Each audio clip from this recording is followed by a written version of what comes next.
चीज हमारे समाज में बहुत बड़ा मिथ है वो आज हम लोग क्लियर करते हैं। ना तो ये गैमेट का फॉर्मेशन करेंगे, ना ये सेक्स हार्मोन्स का प्रोडक्शन करेंगे। ये बेसिकली रिप्रोडक्शन के प्रोसेस को सपोर्ट करेंगे। एज यू ऑल नो दोस्तों कि रिप्रोडक्शन कोई एक सिंगल डे की प्रोसेस नहीं है, it's a long journey of 9 months. देखो वुमेन्स दोस्तों जिस तरह से रिप्रोडक्शन करते हैं ना, is a type of sexual reproduction. NCERT line by line से इसका आज होने वाला है डे नंबर 1। अब ये जो जाइगोट है ये क्लीवेज डिवीजन करेगा। इस टेस्टिस को एक येलो कलर की आउटरनल डेंस कवरिंग कवर कर रही है नोन एज सेल। टेस्टिस के अंदर घुसकर टेस्टिस को 250 कंपार्टमेंट्स के अंदर डिवाइड करते हैं। हेलो मेरे प्यारे दोस्तों, कैसे हो आप सभी। मेरा नाम है प्रत्युष और आज हम लोग शुरू करने जा रहे हैं हमारी NCERT line by line series. NCERT line by line series का आज होने वाला है डे नंबर 1, जहां हम लोग ह्यूमन रिप्रोडक्शन के एनसीईआरटी को रीड करेंगे और topic wise previous year question practice करते चले जाएंगे। ठीक है, नोट्स जो आपको मेरे टेलीग्राम चैनल से मिल जाएंगे इन द पीडीएफ फॉर्मेट, आप वहां से डाउनलोड कर सकते हो। तो चलिए जल्दी से शुरू करते हैं हमारी एनसीईआरटी को रीड करना। सबसे पहले देखो पहली लाइन क्या कहती है NCERT, humans are sexually reproducing and viviparous. देखो ह्यूमंस दोस्तों जिस तरह से रिप्रोडक्शन करते हैं ना, is a type of sexual reproduction, जहां गेमेट्स का इन्वॉल्वमेंट होता है। मेल अपना अलग गेमेट बनाएगा, that was sperm, and female अपना अलग गेमेट बनाती है, दैट वाज ओवम। ह्यूमंस जितने भी है दोस्तों वो सारे के सारे विविपेरस टाइप के एनिमल्स होते हैं। विविपेरस किन एनिमल्स को कहा जाता है, जिनके अंदर फिटस या तो एम्ब्रियो का डेवलपमेंट मदर की बॉडी के अंदर होता है, उन सबको हम लोग विविपेरस कहेंगे। वाइल दूसरे होते हैं ओविपेरस टाइप के एनिमल्स जो एग ले करते हैं। तो उनके अंदर क्या हो रहा है, फिटस या तो एम्ब्रियो का डेवलपमेंट मदर की बॉडी के बाहर हो रहा है, एग के अंदर हो रहा है। अब क्योंकि दोस्तों हम लोग एग से तो निकले नहीं हैं, इसलिए हम सारे के सारे हैं विविपेरस टाइप के animals. As you all know दोस्तों कि रिप्रोडक्शन कोई एक सिंगल डे की प्रोसेस नहीं है, it's a long journey of 9 months. तो उसमें बहुत सारी छोटी छोटी प्रोसेस, छोटे छोटे इवेंट्स इंक्लूड रहते हैं, जिस वजह से जो पहला इवेंट या तो प्रोसेस है इसको हम लोग कहेंगे गैमेटोजेनेसिस। गैमेटोजेनेसिस क्या होती है, the process of formation of gametes is known as gametogenesis. दोस्तों मैंने आपको पहले ही बताया कि ह्यूमन सेक्सुअल रिप्रोडक्शन करते हैं, तो सेक्सुअल रिप्रोडक्शन के लिए पहली कंडीशन क्या होती है, गैमेट्स इन्वॉल्व होने चाहिए। तो पहले प्रोसेस का नाम है गैमेटोजेनेसिस, जहां गैमेट्स का फॉर्मेशन होता है। मेल जो है वो अपना अलग गैमेट बनाता है, दैट वाज स्पर्म, एंड इसकी फॉर्मेशन के प्रोसेस को हम लोग कहेंगे स्पर्मेटोजेनेसिस। स्पर्मेटोजेनेसिस। वाइल जो फीमेल है वो ओवम बनाती है, इसके फॉर्मेशन के प्रोसेस को हम लोग कहेंगे oogenesis। ठीक है, अब ये गेमेट्स बन चुके हैं, अब क्या होगा, अब होगा इंसेमिनेशन। दोस्तों मेल गेमेट का फीमेल रिप्रोडक्टिव ट्रैक्ट के अंदर या तो फीमेल जेनाइटल ट्रैक्ट के अंदर ट्रांसफर होना इज नोन एज इंसेमिनेशन। तो पहली प्रोसेस थी गैमेटोजेनेसिस, दूसरी प्रोसेस होगी इंसेमिनेशन। ठीक है, the transfer of sperm into the female genital tract या तो फीमेल रिप्रोडक्टिव ट्रैक्ट, इसको हम लोग कहेंगे इंसेमिनेशन। अब इंसेमिनेशन भी हो चुका है, अब क्या होगा, अब होगा दोस्तों ये जो स्पर्म है ये फीमेल रिप्रोडक्टिव ट्रैक्ट के अंदर पहुंचा है, इसको यहां मिलेगा प्यारा प्यारा ओवम। ठीक है, ये दोनों आपस में फ्यूज कर जाएंगे, बना लेंगे जाइगोट। ओवम भी हैप्लॉइड होता है, स्पर्म भी हैप्लॉइड होता है, बना लेंगे डिप्लॉइड जाइगोट। ठीक है, इस प्रोसेस को हम लोग कहते हैं fertilisation. The fusion of male and female gamete is known as fertilisation leading to the formation of zygote. ठीक है, अब भैया जाइगोट बन चुका है, अब क्या होगा, अब ये जो जाइगोट है ये क्लीवेज डिवीजन करेगा। दोस्तों जाइगोट इनिशियली सिंगल सेल्ड होता है, डिवाइड करके बनाएगा 2 सेल स्टेज, 2 सेल के बाद में 4 सेल स्टेज में जाएगा, 6 सेल स्टेज में जाएगा, 8 सेल स्टेज में जाएगा, 16 सेल स्टेज में जाएगा, और उसके बाद में 32 सेल स्टेज के अंदर चला जाएगा। ये 32 सेल स्टेज को हम लोग कहते हैं ब्लास्टोसिस्ट। ये ब्लास्टोसिस्ट जो है वो यूट्रस के अंदर उसकी एंडोमेट्रियम लेयर जो है सबसे अंदर वाली लेयर, उसके अंदर जाके इम्प्लांट हो जाती है। ठीक है, इस प्रोसेस को हम लोग कहते हैं दोस्तों implantation. Formation and development of blastocyst and its attachment to the uterine wall. ठीक है, इम्प्लांटेशन हो चुका है, अब क्या होगा, अब भैया ये 32 सेल स्टेज जो ब्लास्टोसिस्ट है ये यहाँ पे इम्प्लांट हो चुका है। 9 महीने तक बच्चे का अच्छा खासा डेवलपमेंट होगा, जिसको हम लोग कहते हैं एम्ब्रियोनिक डेवलपमेंट। इस प्रोसेस को हम लोग कहेंगे गेस्टेशन, और जो 9 महीने का पीरियड है इसको हम लोग कहते हैं गेस्टेशन पीरियड, जो कि हर एनिमल में अलग अलग वेरी करता है। ठीक है, ह्यूमन फीमेल में जनरली 9 मंथ्स होता है। अब भैया एम्ब्रियो जो है वो फुली डेवलप्ड हो चुका है, रेडी है डिलीवरी के लिए, तो भैया डिलीवरी करा देते हैं। 6th प्रोसेस हमारे पास में parturition, delivery of the baby. ठीक है, मेनली ये 6 प्रोसेस या तो 6 इवेंट्स होते हैं रिप्रोडक्शन के अंदर, जो कि आपको ध्यान में होने चाहिए। ठीक है, अब एक चीज ध्यान से सुना दोस्तों, मैंने आपको गैमेटोजेनेसिस की 2 प्रोसेस बताई थी, एक है स्पर्मेटोजेनेसिस, एक है oogenesis। मेनली इसमें बेसिक डिफरेंस क्या होता है दोस्तों, स्पर्मेटोजेनेसिस जो है वो मैन के अंदर इवन इन ओल्ड एज भी कंटिन्यू रहता है, पर जो oogenesis है वो at the age of 50 years female में रुक जाता है, मीनोपॉज हो जाता है। ठीक है, इसको कहते हैं हम लोग मीनोपॉज, जहां अब ओवम नहीं बनेगा, oogenesis आगे नहीं होगा, फीमेल के अंदर पीरियड्स नहीं आएंगे। ठीक है, ये हो जाएगा at the age of 50 years. तो sperm formation continues even in old man but formation of ovum ceases in women around the age of 50 years. ठीक है, इसीलिए दोस्तों ये जितने भी अरब कंट्रीज हैं, यहाँ पे अपन सुनते हैं कि भैया बूढ़े अंकल बने 2 बच्चों के पापा, बूढ़ी आंटियां कभी नहीं बनती 2 बच्चों की मम्मी, क्योंकि उनमें मीनोपॉज आ जाता है 50 ईयर्स के बाद में, तो वो आगे प्रेग्नेंट नहीं हो सकती। पर ये जो मेन साइन में तो sperm formation even in old as में कंटिन्यू रहता है, तो वो ये कम हो जाता है। ठीक है, चलो नेक्स्ट हम लोग बात करते हैं मेल रिप्रोडक्टिव सिस्टम के बारे में। दोस्तों मेल रिप्रोडक्टिव सिस्टम सबसे पहले तो पेल्विस रीजन के अंदर लोकेटेड रहता है। मेल रिप्रोडक्टिव सिस्टम के अंदर क्या क्या चीजें होगी? सबसे पहले तो 1 पेयर ऑफ टेस्टिस होती है, 2 टेस्टिस होती है, मेल की कुछ एसेसरी डक्ट्स होती है, मेल की कुछ एसेसरी ग्लैंड्स होते हैं, और मेल का एक्सटर्नल जेनिटेलिया होता है। ठीक है, इससे आगे बढ़ने से पहले दोस्तों मैं आपको छोटी सी चीज बताना चाहूंगा। हम लोग बात करते हैं सेक्स ऑर्गन्स के बारे में। सेक्स ऑर्गन्स के बारे में देखो, 2 तरह के सेक्स ऑर्गन्स होते हैं दोस्तों। एक होता है प्राइमरी सेक्स ऑर्गन, दूसरे होते हैं सेकेंडरी सेक्स ऑर्गन। ठीक है, एक होता है प्राइमरी सेक्स ऑर्गन, दूसरा होता है secondary sex organ. Primary sex organ का मेन काम क्या होता है दोस्तों? गैमेट्स का फॉर्मेशन करना, गैमेट का फॉर्मेशन करना और सेक्स हार्मोन्स का प्रोडक्शन करना, सेक्स हार्मोन्स का प्रोडक्शन करना। ठीक है, ये काम है प्राइमरी सेक्स ऑर्गन्स का। वाइल जो सेकेंडरी सेक्स ऑर्गन है, ना तो ये गैमेट का फॉर्मेशन करेंगे, ना ये सेक्स हार्मोन्स का प्रोडक्शन करेंगे। ये बेसिकली रिप्रोडक्शन के प्रोसेस को सपोर्ट करेंगे। अब ये सपोर्ट किस फॉर्मेट में करेंगे? गैमेट का ट्रांसपोर्ट करवा देंगे। ठीक है, एक काम तो ये हो गया। दूसरा जो है गैमेट को प्रोटेक्शन प्रोवाइड कर देंगे। ठीक है, ताकि गैमेट को कुछ हो ना। तीसरा है गैमेट को नरिशमेंट प्रोवाइड कर देंगे। ये 3 काम मोटा मोटी ये सेकेंडरी सेक्स ऑर्गन करते हैं। प्राइमरी सेक्स ऑर्गन मेल के अंदर कौन से होते हैं? प्राइमरी सेक्स ऑर्गन मेल के अंदर होगा टेस्टिस। देखो अगर यहाँ पे ई लिख रहा हूं तो मैं प्लूरल टेस्टिस की बात कर रहा हूं, एक से ज्यादा टेस्टिस। वाइल जब यहाँ पे आई लिखा आता है तो आपको ये ध्यान रखना है कि ये सिंगुलर के लिए यूज हो रहा है। ठीक है, मेल के अंदर होता है primary sex organ testis, while जो फीमेल्स हैं उसके अंदर होती है ओवेरी। ओवेरी बनाएगी ओवम और टेस्टिस बनाएंगे स्पर्म। ठीक है, टेस्टिस का मेन काम क्या है? स्पर्मेटोजेनेसिस करवाना, स्पर्म का फॉर्मेशन करवाना। सेकेंडरी सेक्स ऑर्गन्स की बात करें तो दोस्तों मेल और फीमेल की कुछ एसेसरी डक्ट्स, मेल और फीमेल की कुछ एसेसरी डक्ट्स और उनका एक्सटर्नल जेनिटेलिया, एक्सटर्नल जेनिटेलिया के कुछ पार्ट्स।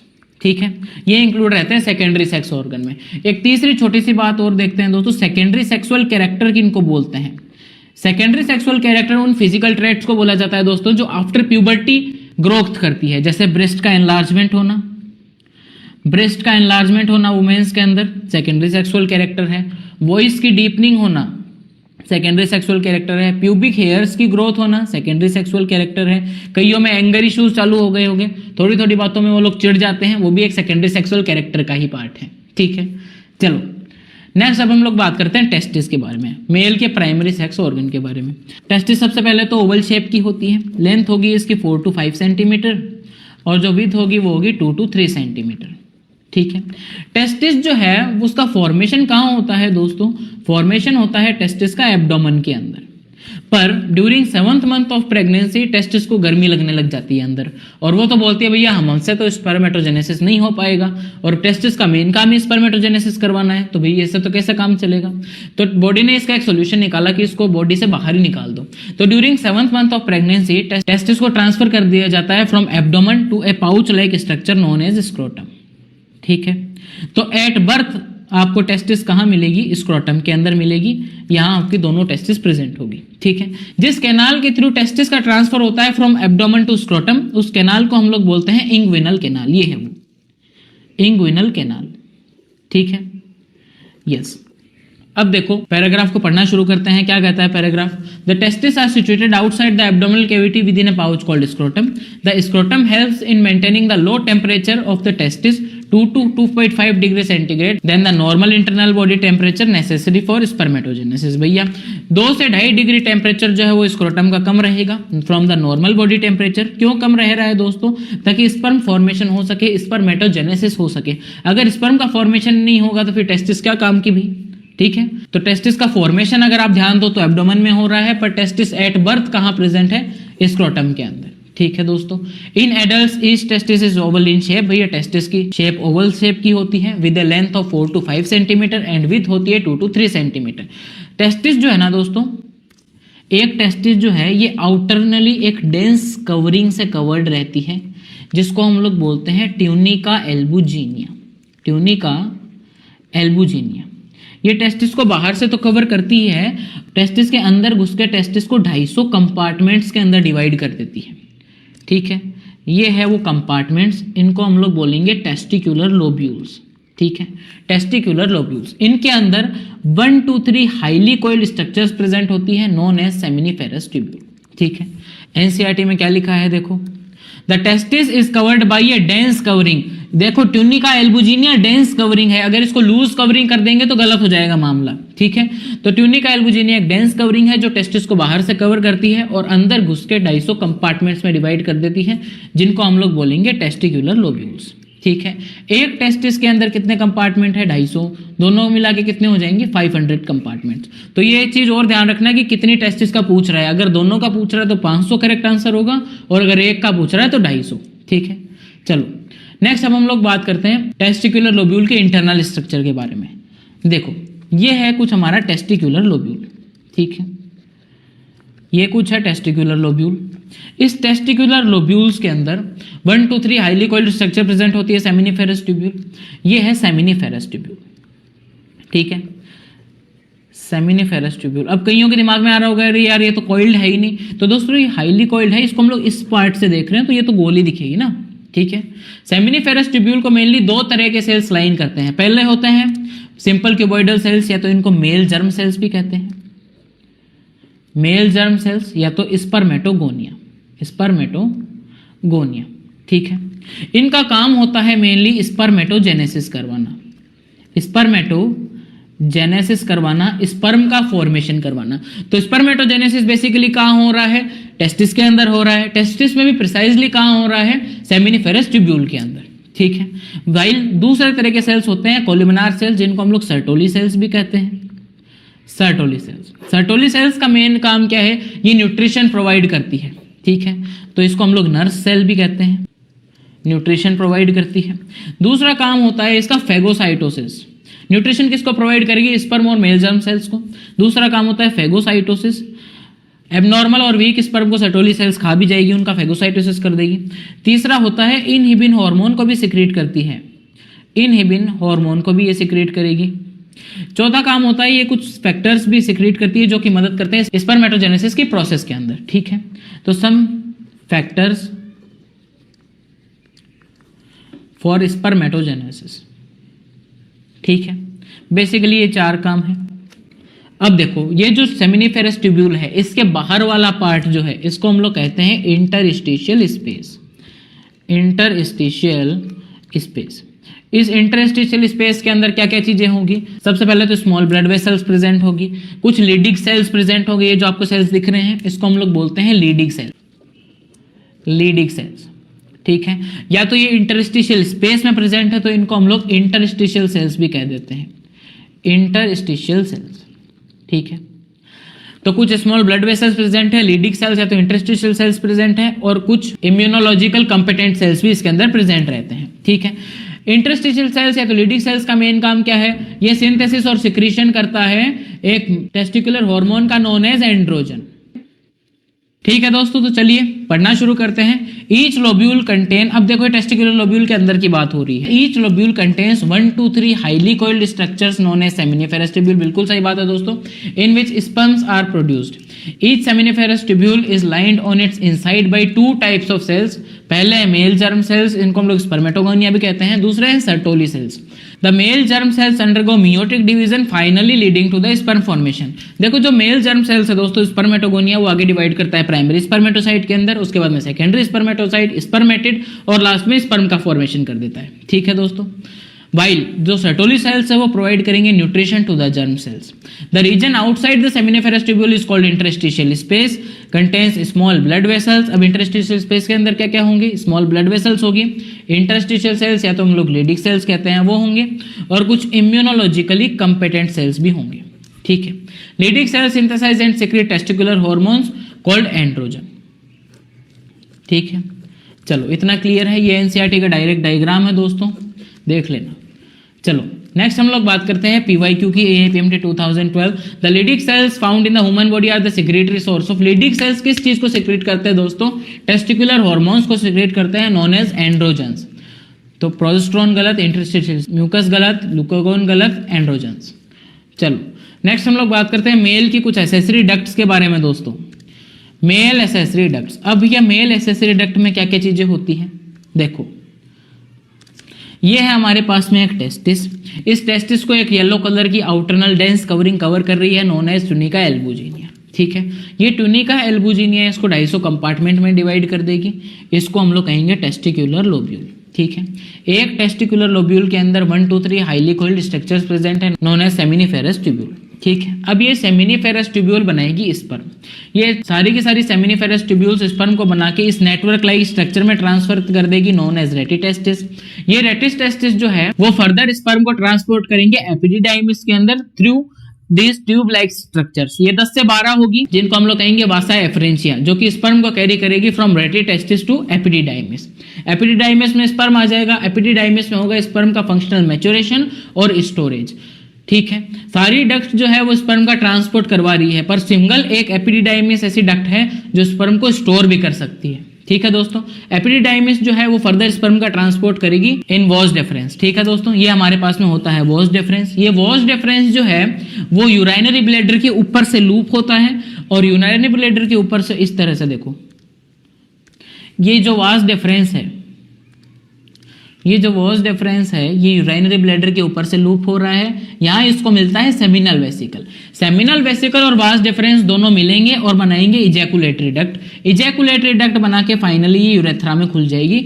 यूरेथ्रा के बाद में यूरेथ्रा की ओपनिंग को बोलते हैं हम लोग यूरेथ्रल मिएटस, जहां से स्पर्म और यूरिन बाहर निकल जाते हैं। ठीक है, हम अभी बेसिकली किसकी चीज की बात कर रहे हैं? स्पर्म के ट्रांसपोर्ट की। ठीक है दोस्तों, अब अगर हम लोग इसी चीज को इस डायग्राम से समझेंगे तो कैसे समझेंगे? देखो, ये है टेस्टिस, टेस्टिस के बाद में ये है network like structure rete testis, rete testis के बाद में ये आ रहा है एपिडिडाइमिस, एपिडिडाइमिस के बाद में देखो ये निकल रहा है, ये है वॉस डिफरेंस। ठीक है, वॉस डिफरेंस जो है वो यूरिनरी ब्लैडर के ऊपर से जाते हुए यहाँ आ रहा है, यहाँ इसको सेमिनल वेसिकल मिल गया है। Seminal vesicle was difference collectively बना रहे हैं इजैकुलेटरी डक्ट, जो फाइनली खुल रही है यूरेथ्रा के अंदर। ये जो यूरेथ्रा है दोस्तों, इसको हम लोग यूरोजेनाइटल ट्रैक्ट भी कहते हैं, यूरोजेनाइटल ट्रैक्ट या तो यूरोजेनाइटल डक्ट। ठीक है, क्यों कहते हैं दोस्तों? क्योंकि ये स्पर्म और यूरिन दोनों चीजें कैरी करती है, इसलिए। ठीक है, तो चलो अब हम लोग पैराग्राफ पढ़ते हैं। The male accessory duct include rete testis, vasa efferentia, epididymis and was difference. The seminiferous tubule of the testis opens into vasa efferentia through retitestis.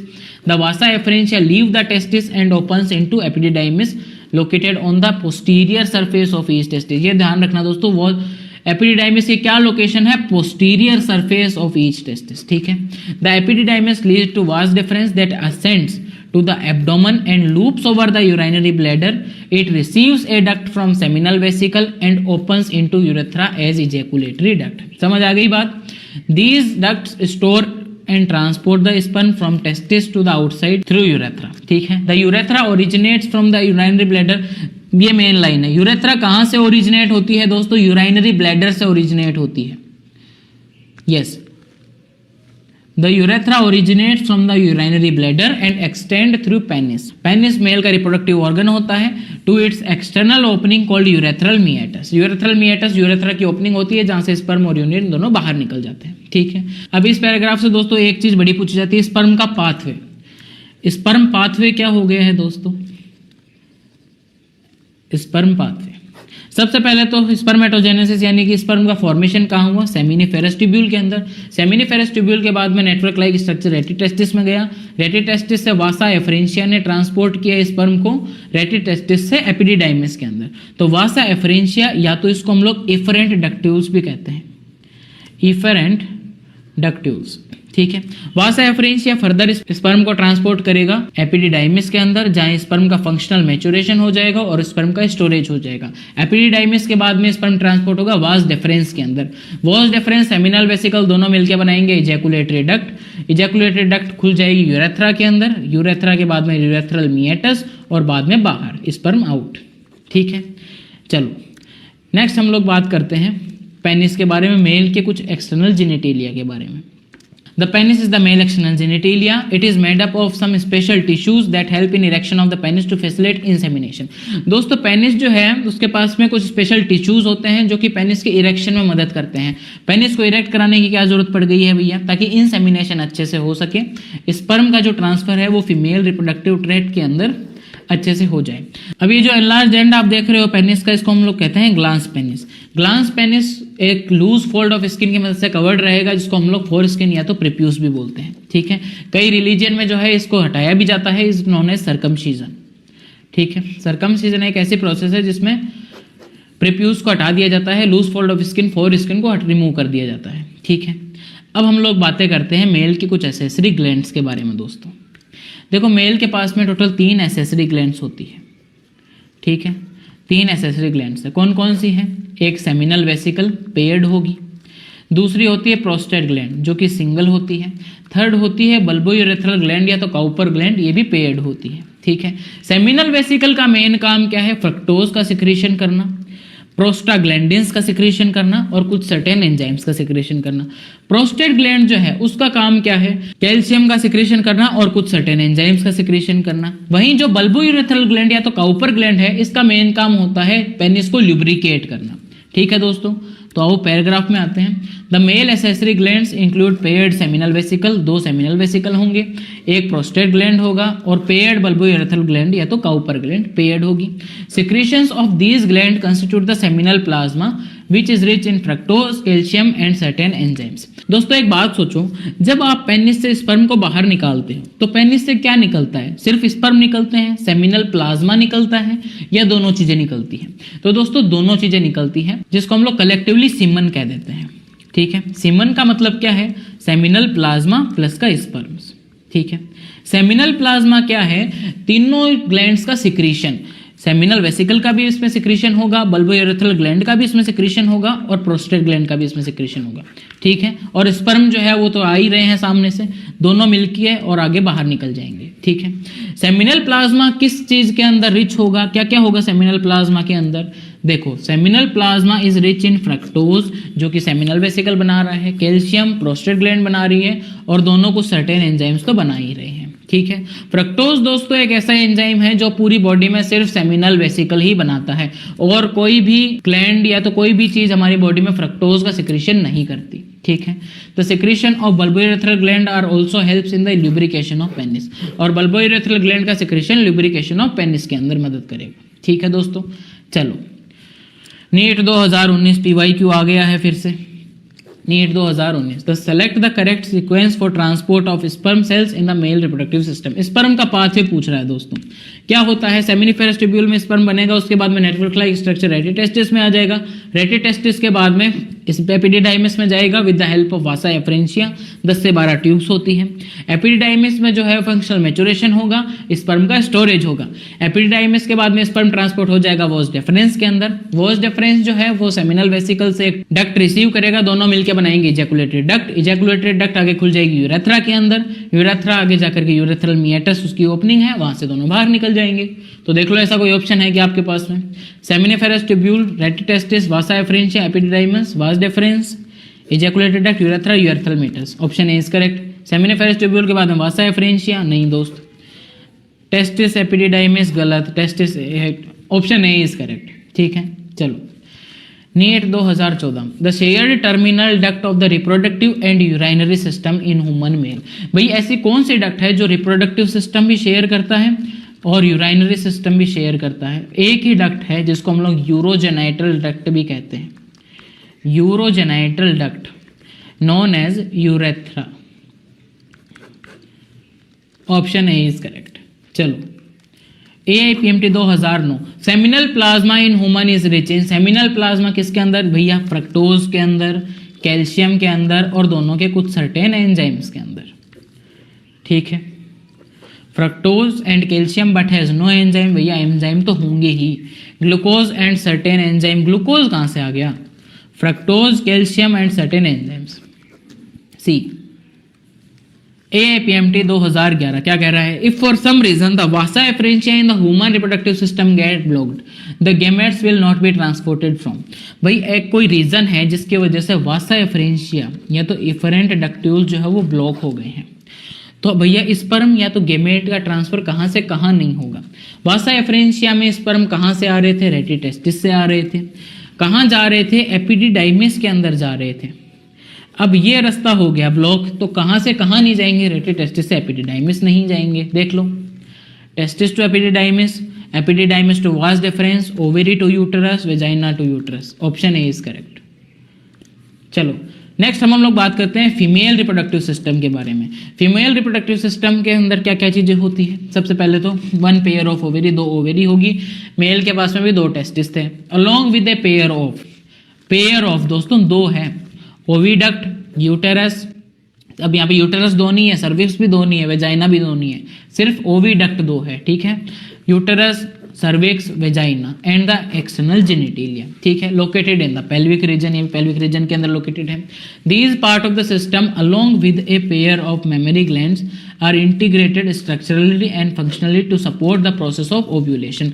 भैया ये सारी structures include with mammary glands structurally and functionally support करेंगे process of ovulation को, fertilisation को, pregnancy को, birth and child care को। ठीक है दोस्तों, चलो नेक्स्ट हम लोग बात करते हैं। अब ये ह्यूमन फीमेल रिप्रोडक्टिव सिस्टम का डायग्राम है। इसके अंदर क्या है दोस्तों? इसके अंदर देखो ये है प्यारी प्यारी ओवेरी। ठीक है, ये ओवेरी जो है ये कनेक्टेड है इन यूटेरस से थ्रू लिगामेंट्स। ये सारे के सारे हैं लिगामेंट्स। ठीक है, अब दोस्तों 14th डे जब ओव्यूलेशन होगा तो क्या होगा? ओवेरी से रिलीज होगा सेकेंडरी oocyte। ठीक है, सेकेंडरी oocyte रिलीज होगा। सेकेंडरी oocyte को ये फिंगर लाइक स्ट्रक्चर्स जो देख रहे हो फिमरी, ये कैच कर लेगी, डाल देगी इनफंडिबुलम के अंदर। इनफंडिबुलम क्या है दोस्तों? Closest part to the ovary है, closest part to the ovary, या तो इसको एक फनल शेप्ड पार्ट भी हम लोग कहते हैं, फनल शेप्ड पार्ट। ठीक है, यहां से देखो ये जो सेकेंडरी oocyte है ये फर्दर ट्रांसपोर्ट हो जाएगा एम्पुला के अंदर। एम्पुला क्या है? Widest part of the fallopian tube, widest part of fallopian tube जहां फर्टिलाइजेशन होता है। स्पर्म देखो यहां से यहां आएगा एम्पुला के अंदर, यहां गया स्पर्म, यहां से सेकेंडरी oocyte ओवम जाएगा यहाँ पे एम्पुला के अंदर। दोनों का फ्यूजन अगर होगा, जाइगोट बनेगा, तो वो एम्पुला में ही बनेगा दोस्तों। ठीक है, fertilisation take place in ampulla.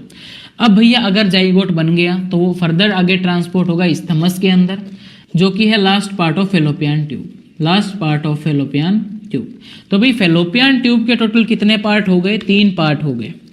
पहला इनफंडिबुलम, दूसरा एम्पुला और तीसरा इस्थमस।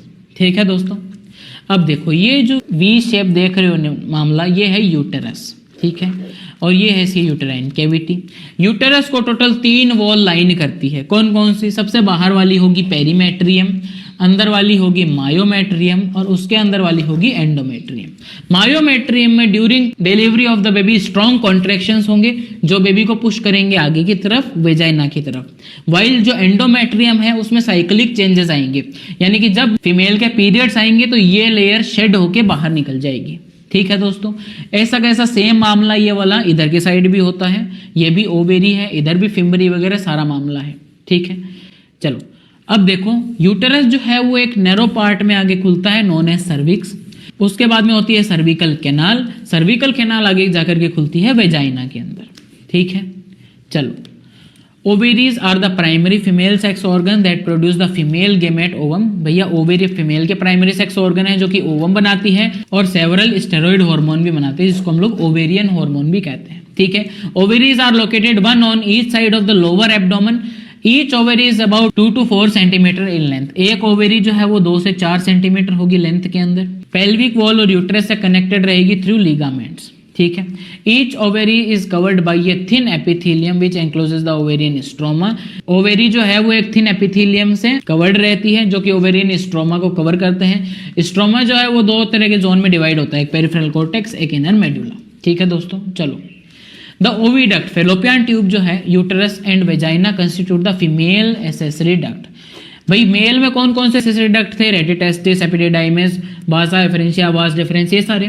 वहीं फीमेल के अंदर है ओविडक्ट, फेलोपियन ट्यूब, 10 से 12 सेंटीमीटर की एक लंबी ट्यूब है, यूटेरस और वेजाइना, ठीक है। ईच फेलोपियन ट्यूब इज 10 से 12 centimetre long and extend from periphery of each ovary to uterus, जो कि एक ओवेरी की पेरीफेरी से यूटेरस तक जाती है, बिल्कुल सही बात है। The part closer to the ovary is the funnel shaped infundibulum, closest part है ओवेरी के और फनल शेप्ड भी है, इन्फंडिबुलम है। The edges of the infundibulum possess finger like structures known as fimbriae that helps in collection of ovum after ovulation, ठीक है दोस्तों। The infundibulum leads to a wider part of the oviduct called ampulla, जहां fertilisation होगा, while the last part of oviduct isthmus जो है उसके पास में एक नैरो ल्यूमेन होगी जो कि आगे फर्दर यूटेरस को ज्वाइन करेंगी, ठीक है। ये कुछ मामला है। चलो नेक्स्ट बात करते हैं हम लोग यूटेरस की। The uterus is single and it is also called womb. Uterus single होता है, कोई डबल ट्रिपल वाला मामला नहीं है, और वॉम्ब कहते हैं इसको। The shape of the uterus is an inverted peer shape. Uterus की शेप कई बार पूछ ली जाती है दोस्तों, कौन सी है? इन्वर्टेड पीयर शेप है। इसको हम लोग क्या कह सकते हैं? वॉम्ब भी कह सकते हैं, ठीक है। यूटेरस जो है supported by ligaments attached to the pelvic wall, ठीक है। The uterus opens into vagina through a narrow cervix. Uterus जो है वो वेजाइना के अंदर ओपन होगा through a narrow cervix. The cavity of the cervix is called cervical canal. Cervix की cavity को हम लोग बोलेंगे सर्विकल कैनाल, और सर्विकल कैनाल आगे खुल जाएगी वेजाइना के अंदर। सर्विकल कैनाल प्लस वेजाइना दोनों मिलके बनाती है बर्थ कैनाल, ठीक है। इंपॉर्टेंट पॉइंट है। cervical canal which along with vagina forms the birth canal, ठीक है। the wall of uterus has 3 layers of tissue, the external thin membranous।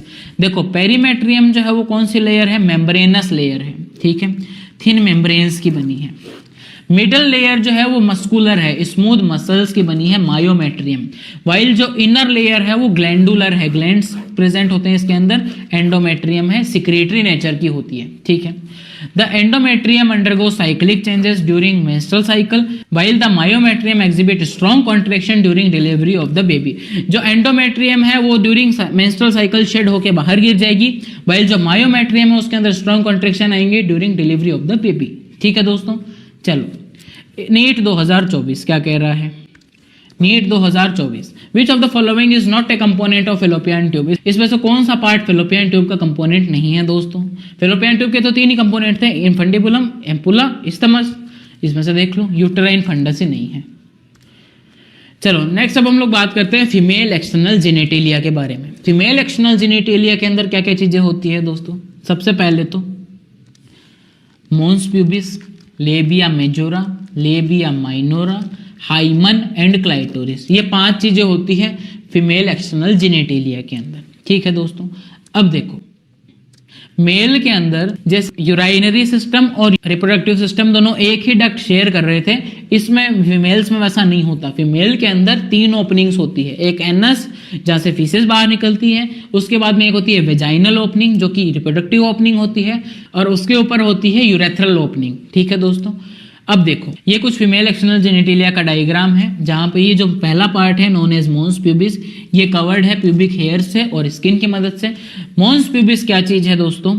एक कुशनी फैटी टिश्यू की लेयर है जो कि कवर्ड रहेगी स्किन और प्यूबिक हेयर से, इसको हम लोग बोलेंगे मोन्स प्यूबिस। मोन्स प्यूबिस के नीचे देखो 2 तरह के देखो फ्लैशी फोल्ड्स आपको दिख रहे हैं। जो बाहर वाला फोल्ड होता है नोन एज लेबिया मेजोरा, और जो अंदर वाले 2 फोल्ड्स हैं इनको हम लोग बोलेंगे लेबिया माइनोरा, ठीक है दोस्तों।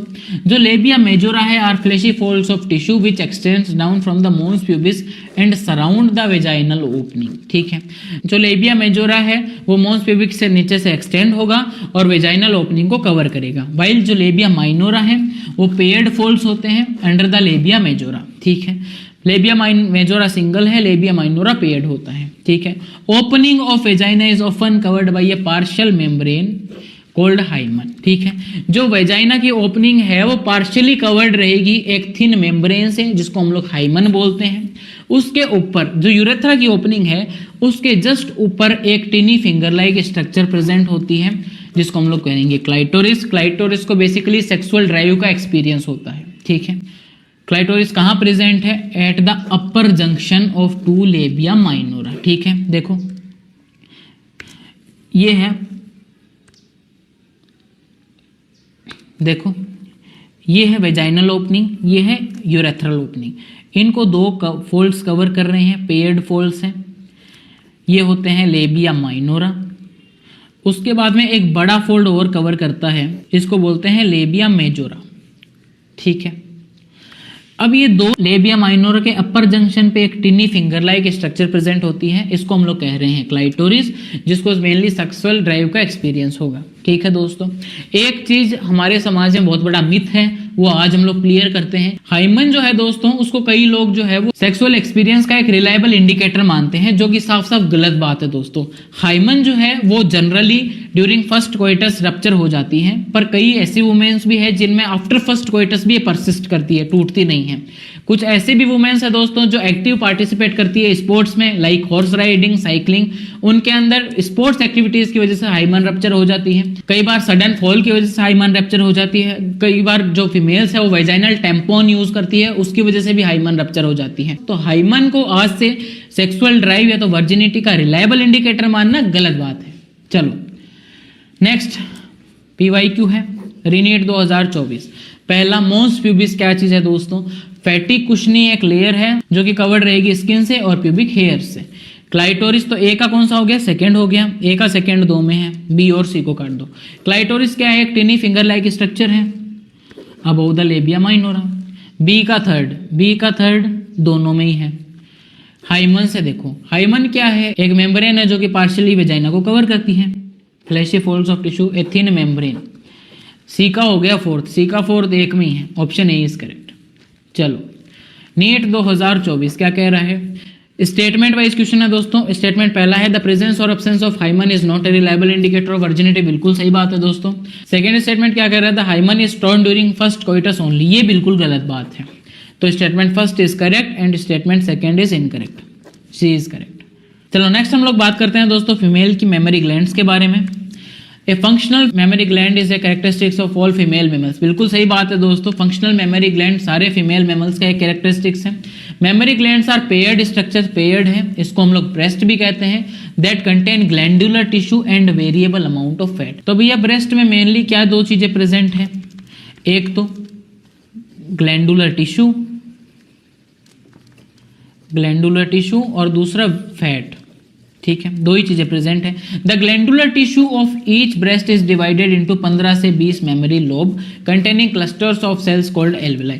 देखो एक ब्रेस्ट के अंदर जो ग्लैंडुलर टिश्यू है वो 15 से 20 मेमोरी लोब्स के अंदर डिवाइड हो जाता है।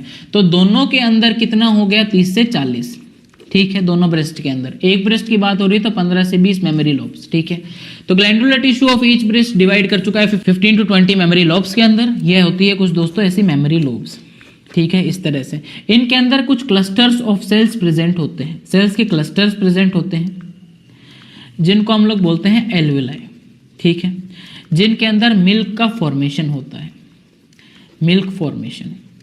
The cells of alveoli secrete milk which is stored in the cavities of alveoli, जिसको हम लोग ल्यूमेन भी कहते हैं। तो मिल्क फॉर्मेशन कौन कर रहा है? एल्वेलाई। कहाँ स्टोर हो रहा है? एल्वेलाई की ल्यूमेन्स के अंदर, जो कि कैविटी है एल्वेलाई की। ठीक है, the alveoli opens into mammary tubules. अब ये जो एल्वेलाई है ये आगे खुल जाएगी मेमोरी ट्यूब्यूल्स के अंदर।